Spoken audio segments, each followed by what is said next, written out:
Brother made my life hell, then got my wife pregnant. Now he wants my help after our parents disowned him and left me their $2 million inheritance. My younger brother, David, has always harbored a deep-seated resentment towards me. If you think it stemmed from jealousy, you'd be wrong. He was the favored child, not me. There was no reason for him to be envious. To give you some context, our mother always indulged David. He was the golden child of our family. She cooked his meals, did his laundry, and even asked me to help him with his schoolwork.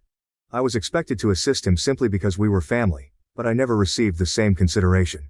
I accepted this, as I was quite independent. Perhaps it was partly my fault for always meeting his needs without expecting anything in return. He never helped me when I needed it, and only approached me when he wanted something.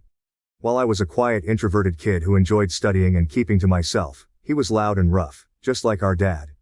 I also tend to be straightforward and honest, never sugarcoating things. I believe my mother may have developed a negative perception of me because of my straightforwardness. This favoritism made David the family's darling, and I didn't mind it while we were growing up. However, problems began when he started bullying and mocking me for being different from him. He would tease me about my height and the fact that I wore glasses. He would sneak into my room, read my diary, and then complain to my mom about what I had written. When I yelled at him and complained to our parents about him invading my privacy, they would laugh it off, saying it wasn't a big deal. He did more awful things, like nearly breaking my glasses and putting nasty things in my food. He even once put little stones in my cereal, but luckily, I found them before they could damage my teeth.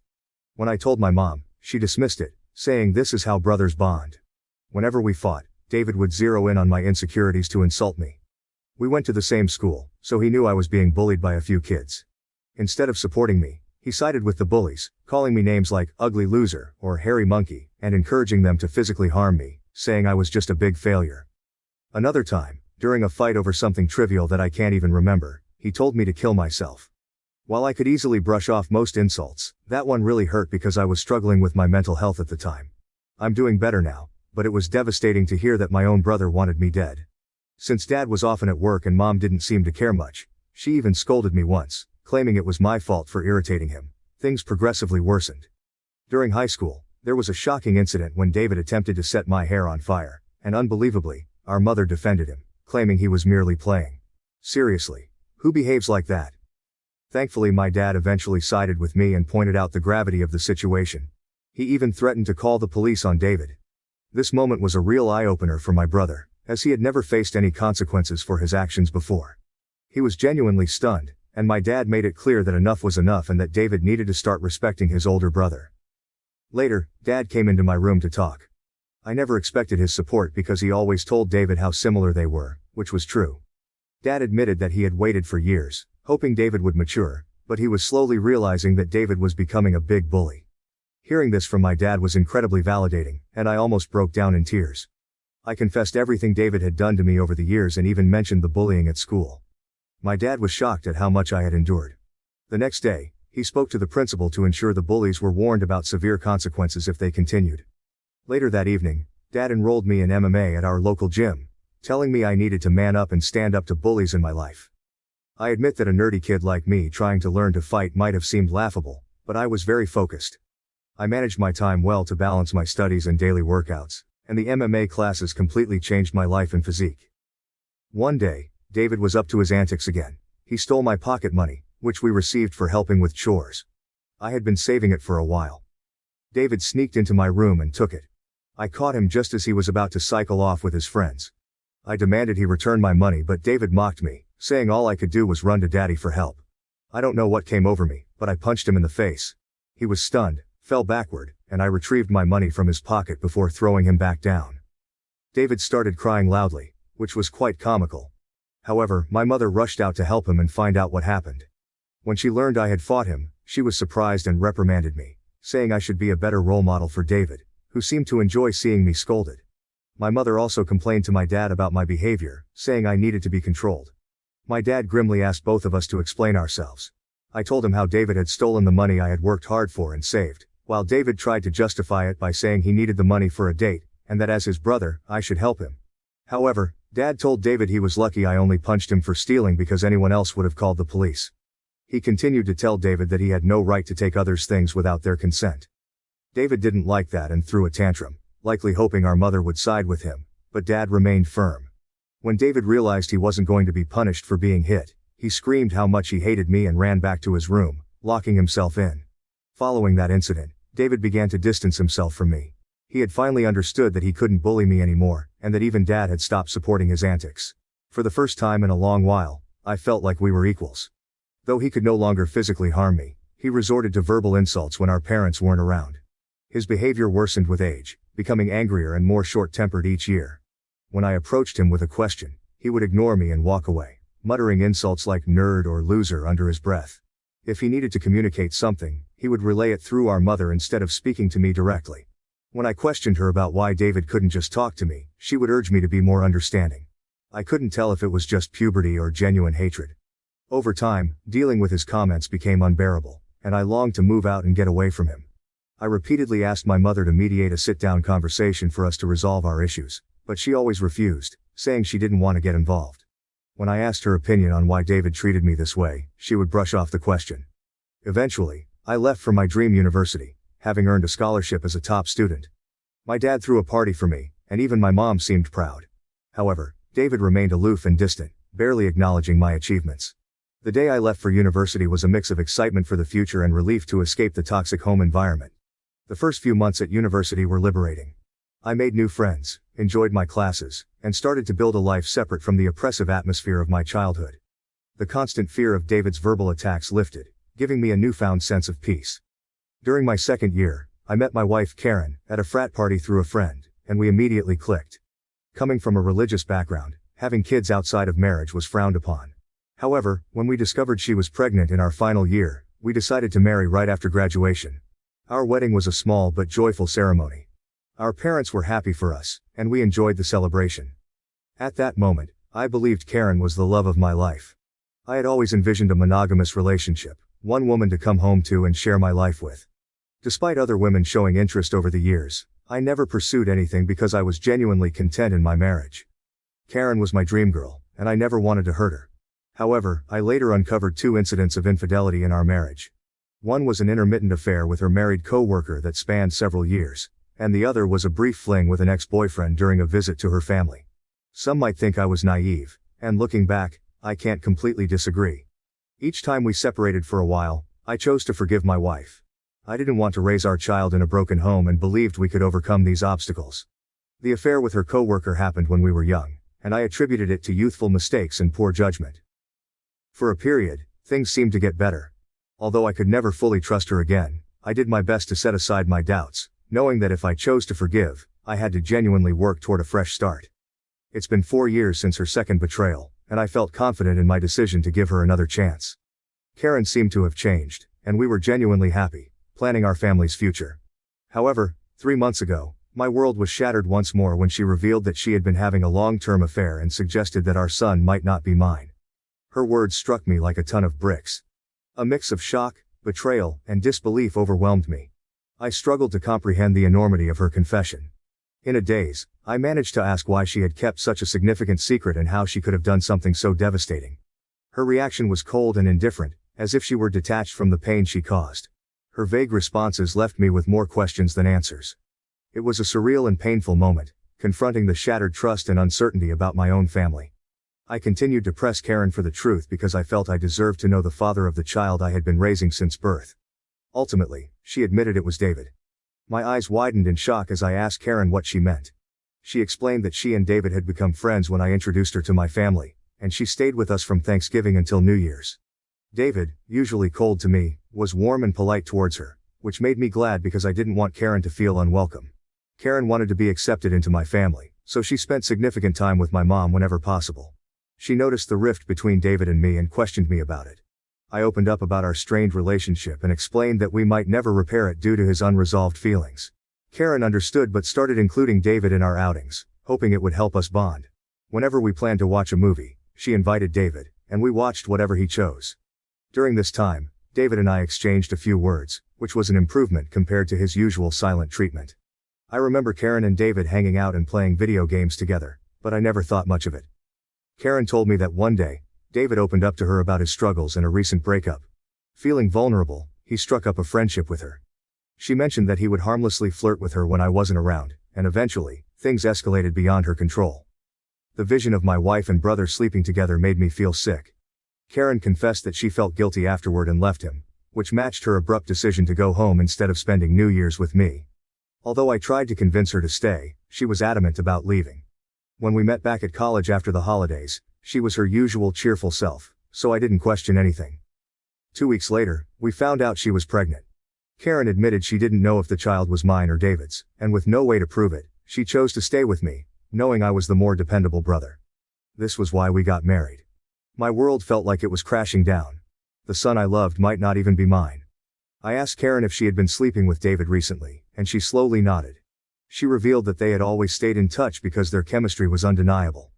They would sneak off to hotels, lying to me about working overtime. She admitted that half of her business trips were actually romantic getaways with him. I asked why she married me if she wanted my brother, and Karen said she didn't want to be the one to break off the marriage. She saw me as a wonderful father to our son and decided to stay. In her words, she made a mistake and didn't know when to stop.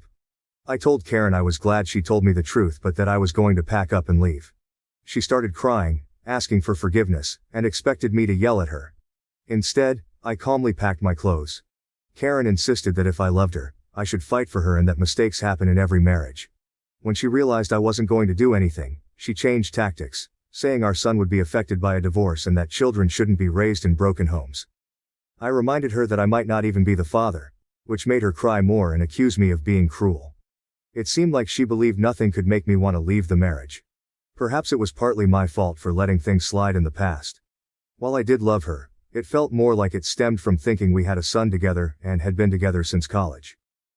Karen kept insisting it wasn't too late to fix things, but I struggled to believe her and had no patience left. Trust was a major issue, and her words felt hollow.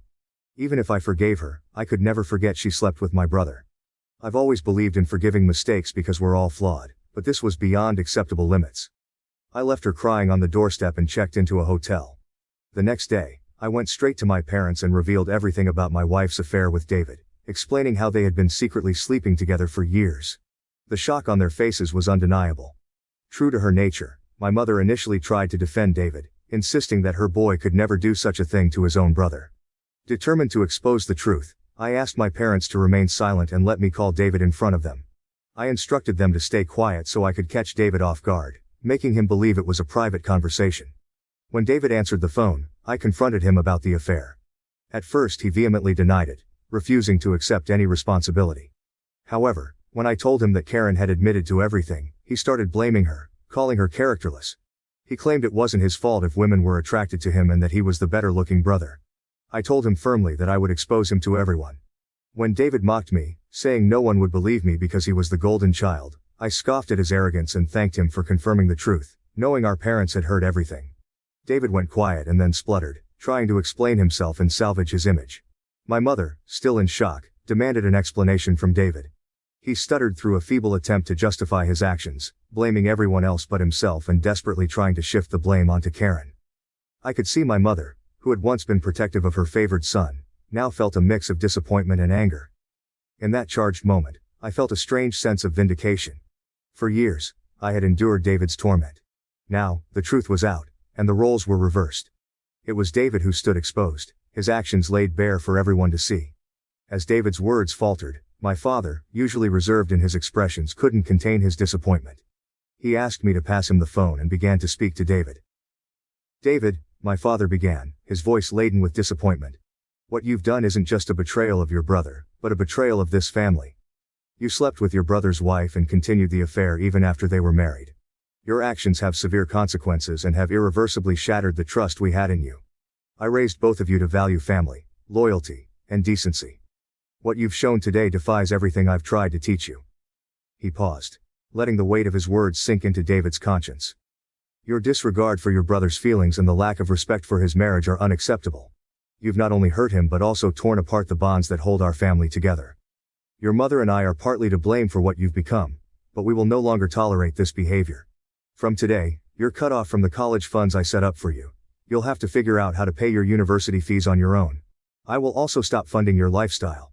Do you think it makes you more of a man to sleep with married women? Let's see how you manage without my money." Throughout this, I maintained a composed demeanor. Although I initially wanted to scream at David, watching my dad punish him was the ultimate vindication. I had exposed his true nature, and it was clear he had underestimated the consequences. My mother, despite David's persistent protests, continued to justify him, but my father swiftly ended the call, shutting down David's attempts to explain away his actions. Afterward, my mom approached me and hugged me. It had been a long time since we shared such a moment, but in that embrace, there was an unspoken understanding and support amid the family turmoil. She apologized for not believing me all this time. My 14-year-old self could never have imagined this moment, being vindicated and embraced by my mother. Following this, my dad helped me find a good lawyer to divorce Karen. She and her lawyer tried to fight dirty, asking for alimony since I earned more than her. But her affair played heavily in my favor. We also conducted a paternity test, and it was confirmed that David was indeed the father of the child. The news was incredibly painful, even worse than discovering Karen's infidelity. I was furious that the son I had loved and raised wasn't mine. However, I decided to stay strong. Karen begged me to continue visiting my son, arguing he shouldn't be punished for the situation, but I couldn't bear to see him.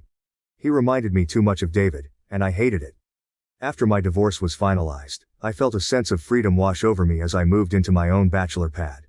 It felt surreal to live alone since I had married so young and never really had the chance to experience independence. However, my naturally independent nature allowed me to quickly adapt to my new lifestyle, and I thoroughly enjoyed it. 2 weeks ago, my dad called to tell me he was considering changing his will because he didn't want to leave anything to David.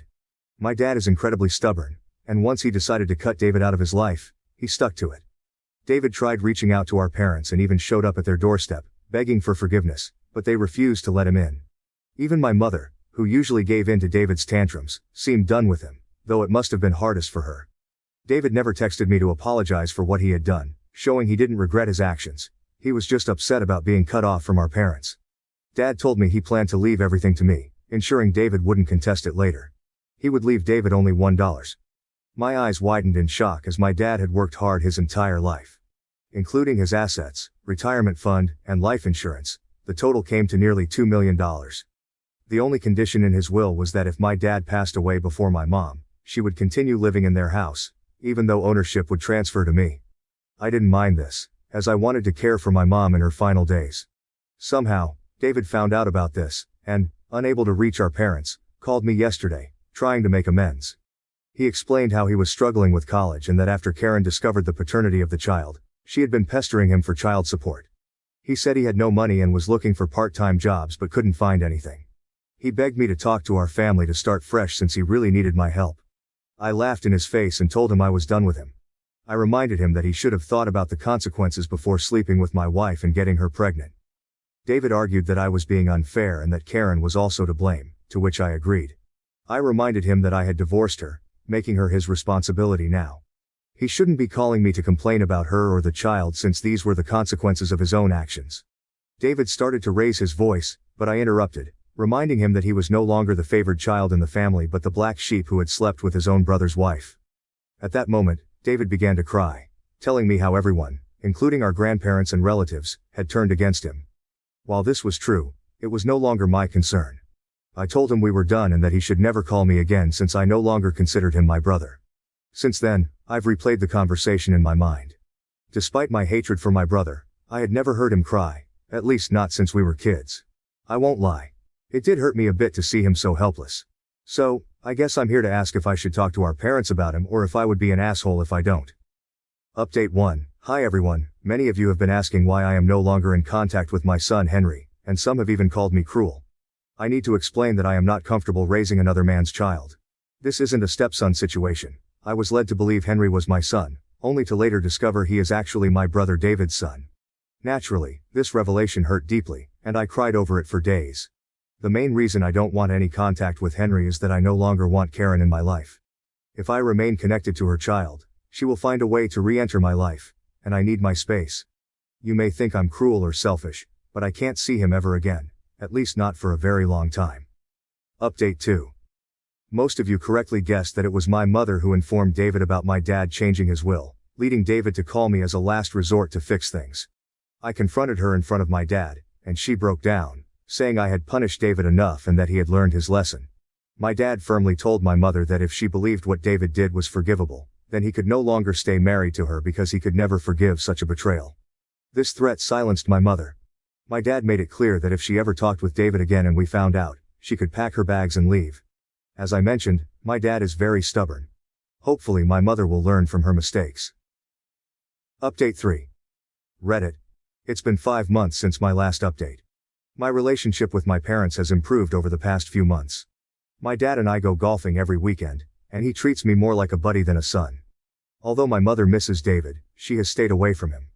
The last I heard about David was from my cousin, who said David had been asking everyone for money, and eventually had to drop out of college because he couldn't afford the fees. He and Karen are living together, and he has a part-time job as a mechanic.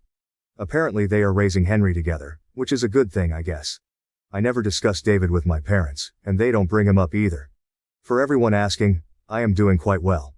I was promoted at my job 2 months ago, so my salary has significantly improved. I haven't been dating anyone as I feel I still need time and space to heal. I've been going to therapy, so we'll see how that works out. Thank you for watching. If you haven't subscribed yet, please do so and hit the notification bell to stay updated with more shocking real-life stories happening around you.